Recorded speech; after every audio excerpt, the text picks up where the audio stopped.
तो स्वागत है अपने यूट्यूब चैनल ऐसी फॉर यू क्लासेस में। और आज हम लोग बात करने वाले हैं क्लास 10th की एनसीईआरटी मैथ्स के चैप्टर नंबर 5 यानी कि समांतर श्रेणी के 5.2 के ऐसे महत्वपूर्ण सवालों पर जो अक्सर एग्जामों में पूछे जाते हैं।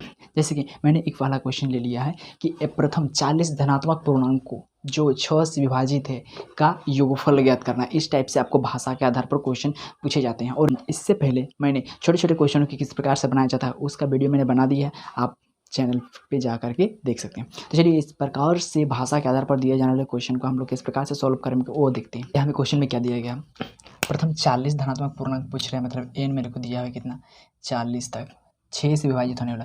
तो 6 से विभाजित होने वाला पहले से, तो पहला पद क्या हो जाएगा 6 हो जाएगा, 6 दूनी 12 हो जाएगा, 6 तीन 18। ऐसे ऐसे करते हैं तक के जितने भी संख्या आएगा उन सभी संख्याओं का योग निकालना है। क्योंकि हमको यहाँ से डिफरेंस मिल जाएगा 6 और यहाँ पर प्रथम पद में मिलेगा हमको 6 मेरा प्रथम पद में मिला और डिफरेंस में हमको कितना मिला डी मिला और एन हमको मिल गया कितना 40। तो यहाँ पर हम एस एन का फॉर्मूला लगा सकते हैं।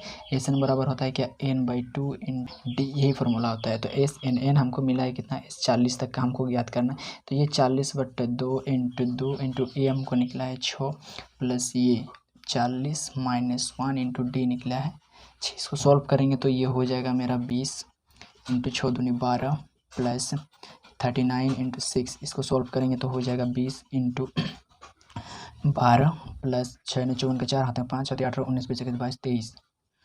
अब इसको अगर सॉल्व करेंगे, देखिए इसको सॉल्व करेंगे तो मेरा क्या आएगा, ये 20 × 4 और 2 6 हो जाएगा, 3 4 और ये हो जाएगा 2। इसको सॉल्व करेंगे तो क्या हो जाएगा 0 हो जाएगा। 14 12 को 2 हाथ में 1 4 दूना 2 6 12 को 2 हाथ में 1 4 दूना 8 और 1 9 और 2 दूनी 4 4920 एस 40। यानी कि एक के पहाड़ा में आने वाले 40 संख्याओं को अगर हम जोड़ेंगे तो उसका आंसर कितना होगा 4920 होगा। ठीक है, ये पहला टाइप था। दूसरा टाइप का क्वेश्चन और किस प्रकार से पूछे जाते हैं, देखिए अब दूसरा क्वेश्चन किस प्रकार से पूछे जाते हैं। देखिए मोस्ट इंपोर्टेंट क्वेश्चन, इस टाइप के क्वेश्चन को किस प्रकार से हल करना है। कह रहा है कि 3 के प्रथम 8 गुणजों का योग ज्ञात करना है। 3 के प्रथम 8 मतलब एन हमको कितना दिया हुआ है 8 दिया, और 3 का पहाड़ा में आने वाले 8 गो संख्या। तो पहला क्या आएगा मेरा 3 आएगा, 3 दूनी 6 आएगा, 3 3 9, ऐसे ऐसे करते आते रहेगा। हमको इतना सारा चीज़ का नहीं चाहिए, एन हमको मिल गया है। ठीक है, पदों की संख्या 8 हमको पूछ दिया। यहाँ पर हमको ए दिया हुआ है कितना, ए मिल गया 3 और डी दोनों के बीच का डिफरेंस कितना मिलेगा तो 3 मिलेगा। ये दोनों चीज़ मिल गया। अब हमको इसका योग ज्ञात करना है। तो योग ज्ञात करने के लिए एस एन का फॉर्मूला लगाएंगे क्या, n/2 × डी, यही होता है एस एन का फॉर्मूला। एस हमको कितना ज्ञात करना है 8 तक का ज्ञात करना है। तो 8/2 × 2 × ए कितना, ए हमें 3 प्लस एन कितना 8 - 1 × डी, दोनों का डिफरेंस कितना है 3 है। अब इसको सॉल्व कर देंगे, बस हो गया। ये 4 हो गया, 3 दूनी 6 हो गया, प्लस 8 में से 1 घटाएंगे तो 7 7 तिया 21 हो गया। तो ये 4 × 6 और के 7 और ये 2, इसको सॉल्व करेंगे तो हो जाएगा 4 7 28 हाथ में 2 4 दूना 8 2 10 108। 8 तक के अगर 6 का पहाड़ा यानी कि 3 के पहाड़ा को यदि हम 8 तक जोड़े, 3 का पहाड़ा को 8 तक लिखेंगे और सबको जोड़ेंगे तो मेरा कितना आएगा 108 आएगा। ठीक है, इस प्रकार से आपको छोटे छोटे क्वेश्चन जो हमेशा आपको एग्जाम में पूछे जाते हैं उन सबको हम लोग करने वाले हैं। तो चलिए इस टाइप के क्वेश्चन आप बना लीजिएगा। यहाँ पर समझने का सिर्फ यहीं पर समझना है खाली। इसी जगह अगर हम लोग निकालना सीखे अगर हम इसी चीज़ को समझ लिए तो सारा क्वेश्चन हम आराम से बना लेंगे, है कि नहीं। तो 3 के प्रथम 8 गुणजों का जो इसी जगह पर आपको कोई और देगा, सेम टू सेम यही क्वेश्चन देगा आपको। देखिए सेम टू सेम यही क्वेश्चन दे देगा फिर से। अब बोलेगा कि 8 के प्रथम 15 गुणज का जो आराम से ज्ञात कर सकते हैं। 8 का प्रथम 15 गुणज का हमको क्या क्या चाहिए, हमको n चाहिए, ए चाहिए, डी चाहिए, बस और कुछ नहीं चाहिए। तो हम क्या करेंगे, ए प्रथम मतलब 8 का पहाड़ा से शुरू करना पड़ेगा। 8 का 8 8 दूना 16 8 3 24 ऐसे ऐसे करके कितना बार 15 बार तक जाना पड़ेगा। कितना बार 15 बार। बार मतलब क्या, वही 15वां नंबर। मतलब हमको यहाँ से क्या मिल रहा है, देखिए एक तो यहाँ से डिफरेंस मिल रहा है हमको कितना, डी बराबर 8 मिल रहा है। यहाँ से पहला पद भी मिल रहा है मेरे को कितना 8 मिला। ठीक है, अब हमको क्या मिल गया, यहाँ से n बराबर मिल गया ये 15 नंबर तक हमको जाना है। ये चीज़ मिल गया आपका आराम से। अब एस एन का फॉर्मूला बैठा देते हैं। एस एन का फॉर्मूला बैठाएंगे तो एस एन का फॉर्मूला होता है आपका n/2 × 2a plus n - 1 × D. अब इसको सॉल्व कर देते हैं। एस कितना नंबर तक का 15 नंबर तक। तो ये 15/2 × 2 ए कितना है, तो ए है मेरा 8 प्लस एन कितना है, एन है 15 15 15 15 -1 × डी है की तरह डी है आपका 8। अब इसको सॉल्व करते हैं तो 15/2 इंटू 8 दूनी ये 16 हो जाएगा, प्लस 15 में से 1 घटाएंगे तो 14, 14 8 कितना होता है ये हो जाएगा। अब इसको अगर सॉल्व करते हैं तो 15/2 इंटू इसको जोड़ेंगे 6 और 2 ये 8 हो जाएगा, 1 और 1 2 हो जाएगा और ये 1 हो जाएगा। इसको काटेंगे तो 2 6 12 2 चौके 8 यानी कि 15 गुना 64। इसको सॉल्व करेंगे तो कितना हो जाएगा, ये 15 इंटू 64 का अगर गुना करते हैं तो कितना आता है 15 चौके 60 के 0 हाथ में 6, 15 6 90 और 6 96 यानी कि S15 बराबर कितना आया 960। ठीक है, तो इस प्रकार से अगर 8 के पहाड़ा को 15 तक हम पढ़ते जाएंगे और उस सारी संख्याओं को अगर जोड़ेंगे तो मेरा कितना आ जाएगा 960 आएगा। इस प्रकार से आप लोगों को छोटे से सवाल को पूछा जाता है। देखिए और से कैसे छोटे छोटे सवाल को पूछा जाता है आप लोग। देखिए बोल रहा है कि 0 और 50 के बीच विषम संख्याओं का योग ज्ञात करना है। 0 और 50 के बीच में जितनी भी सारे विषम संख्या हैं उन सारी संख्याओं का योग कितना होगा ये पूछ रहे हैं। हमको क्या चाहिए, n चाहिए, d चाहिए, a चाहिए, बस। अगर n नहीं चाहिए तो an चाहिए, n या n में से दो चीज़ चाहिए।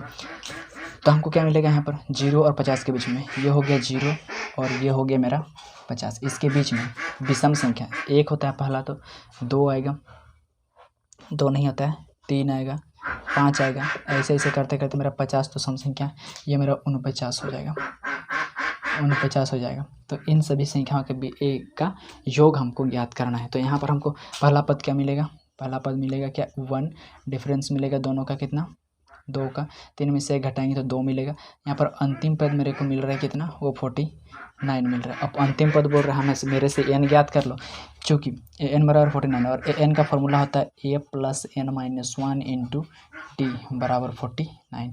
अब मान बैठाएंगे हम, a का मान दिया हुआ 1 प्लस n का मान दिया हुआ है, यही तो निकालना है, और d हमको दिया हुआ कितना 1, d का मान हमको दिया गया है 2 बराबर 49। इसको ठीक है। अब n माइनस 1 का उधर करते हैं तो 1 उधर जाएगा तो ये प्लस में उधर जाएगा माइनस, यानी कि ये 48 हो जाएगा, बट्टे का 2 यानी कि 2 चौके 2 दूना 4 और 2 चौके 8। तो n बराबर कितना हो जाएगा 24 प्लस 1 बोले तो कितना हो जाएगा n बराबर 24 आ 25। यहाँ पर टोटल जो टर्म्स है कितना तो है 1 3 5 7 ऐसे विषम 0 से 50 तक के बीच में अगर विषम संख्याओं की संख्या पूछा जाए तो वह कितना है 25 गो है। इन्हीं 25 गो संख्याओं का योग ज्ञात करना है। अब हम एसन का फॉर्मूला लगा सकते हैं।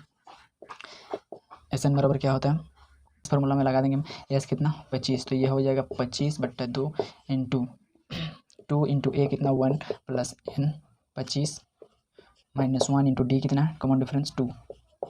अब इसको सॉल्व करेंगे तो कितना हो जाएगा 25/2 इंटू 2 का 2 प्लस 25 में से 1 घटाएंगे तो 24, 24 दूना 48। अब ये हो जाएगा 25/2 इंटू 48 49 50, ये कट जाएगा 25। अब 25 25 कितना हो जाएगा 625। तो एस 25। इस प्रकार से जो मेरा 0 और 50 के बीच में जो विषम संख्या उन सभी विषम संख्याओं का योग अगर पूछा जाता है तो वो कितना होता है 625 होता है। ठीक है, देखिए एपी का एक और मोस्ट इंपॉर्टेंट क्वेश्चन जो क्या बोल रहे हैं, देखिए कि यदि एपी में प्रथम पद और अंतिम पद आपको दिया हुआ रहता है और उसका योग भी दिया हुआ रहता है, लेकिन यहाँ पर टोटल कितने पद हैं, टोटल पदों की संख्या और सार्व अंतर पूछा जाता है। पदों की संख्या मतलब नंबर ऑफ टर्म्स n पूछ रहा है और सार्व अंतर मतलब d पूछ रहा है। क्या क्या दिया हुआ ये देखिए, ठीक है। आपको क्या क्या दिया हुआ, देखिए आपको प्रथम पद दिया हुआ है, अंतिम पद दिया हुआ है, प्रथम पद और अंतिम पद दिया हुआ है, पदों का योग दिया है 400। हमको n और d याद करना है, मतलब पदों की संख्या और सार्व अंतर ज्ञात करने के लिए कह रहा है। इस टाइप के सवालों को हम लोग क्या करेंगे, अब हमेशा याद रखिएगा इस बात को कि कभी भी यदि किसी एपी में पहला पद और अंतिम पद, प्रथम पद और अंतिम पद दिया हुआ रहता है और आपको अगर n और d मतलब आपको पदों की संख्या और सार्व अंतर निकालने के लिए कहा जाता है तो आप एन का छोटा वाला फॉर्मूला का यूज कर सकते हैं। एन बराबर क्या होता है n/2 इंटू ए प्लस एन की अंतिम पद, इसका यूज कीजिएगा, ये सारा आंसर निकल जाएगा। एन का मान दिया हमको कितना 400 रुपया, यहाँ एन का मान कितना दिया 400। अब यहाँ पर n हमको नहीं पता, 2 इंटू ए तो दिया हुआ है, ए दिया हुआ 5 और अंतिम पद दिया है कितना 45। इसको अगर सॉल्व करेंगे तो ये मेरा 400 हो जाएगा और ये n/2 इंटू हो जाएगा ये 45 और 5 50, ये 50 से ये 50 काट गया तो 25 बार में, तो n बराबर 400/25, 25 चौके 100, 25 8 दूना 25 16, तो n बराबर कितना निकला 16। इस प्रकार से n मतलब पदों की संख्या मेरा कितना आ गया, पदों की संख्या आ गई मेरा 16। टोटल पदों की संख्या यहाँ पर टोटल पद कितने हैं तो वो 16 है। अब हमको सार्वंतर ज्ञात करना है। सार्वंतर के तो टेंशन ही नहीं लेगा क्योंकि हमको an दिया हुआ है। an में से आप a भी निकाल सकते हैं और n भी निकाल सकते हैं। तो n बोलता है मेरे फॉर्मूला का, देखिए an बराबर मेरे को दिया हुआ है कितना 45 और n का फॉर्मूला होता है a plus n minus 1 into D बराबर दिया मेरे को 45। यहाँ से हम ए का मान बैठाएंगे तो ये मेरा 5 दिया हुआ और एन अभी मेरा निकला कितना 16 में से 1 घटाएंगे तो हो जाएगा 15 अभी नहीं लिख रही है और डी हमको यहाँ से खींच के निकालना है। तो यहाँ पर क्या हो जाएगा 16 माइनस, यहाँ पर हो जाएगा मेरा डी बराबर इधर है हमें 45 में से 1 घटाएंगे, ये 5 को घटाएंगे और यहाँ पर होगा 15 नीचे चलाएगा मेरा बट्टा का नीचे, तो डी कितना निकल जाएगा मेरा, यह हो जाएगा मेरा 40 और यह हो जाएगा मेरा 15। तो कितना हो जाएगा 5 दिया 15 और 5 8 40 यानी कि 8/3। देखिए यहाँ पर सार्वंतर जो निकल रहा है वो मेरा 8/3 निकल रहा है। ठीक है, तो इस प्रकार से आपको सवाल पूछ सकता है जो मोस्ट इम्पोर्टेंट लगा हमको। तो वीडियो कैसा लगा कमेंट में जरूर बताना, और वीडियो अगर अच्छा लगा तो हमारे वीडियो को लाइक और सब्सक्राइब जरूर कर देना। मिलते हैं एक और नए टॉपिक के साथ मोस्ट इंपॉर्टेंट सवालों के साथ।